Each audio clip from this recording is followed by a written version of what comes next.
Hello everyone, সবাই কেমন আছো? আশা করি সবাই ভালো আছো। আমি একটু ঘুরতে গিয়েছিলাম মানে আমার ভাগ্নির বাড়িতে। এটা হলো বিএস কলেজ, আসামে Barpeta district, Barpeta road, BS college. যারা চিনো তারা চিনো, যারা চিনো না তারা চিনো না। যাই হোক, ঘুরতে ঘুরতে চলে গেলাম সেই আমার ভাগ্নির বাড়িতে। তো ভাগ্নির বাড়িতে মনসা পূজা ছিল।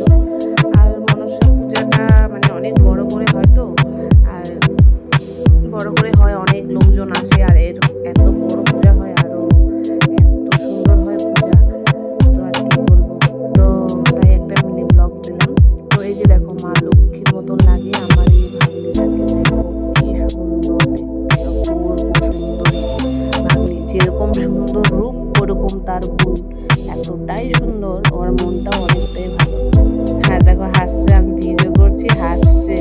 আর এই যে আর দেখো আমাদের লাড্ডু গোপাল, এই যে লাড্ডু গোপাল, এটা আমার হলো ভাগ্নির ছেলে, আমার নাতিন। আর আমাকে খুবই পছন্দ করে।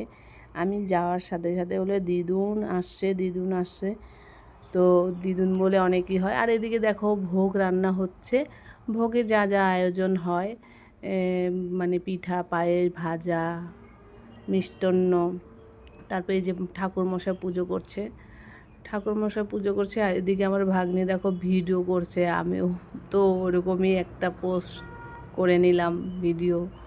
তো দেখো মা মনসা কি সুন্দর। আর এদিকে দেখো নাচানাচি, বা কি নাচানাচি হচ্ছে এখানে। দেখো এই সব তাদের বাড়ির লোকই মানে এতটাই আনন্দ করে, কি আর বলবো বন্ধুরা। তো আমরা বাঙালিরা পূজা পাই এতটাই পছন্দ করি, আর এতটাই আমাদের পূজা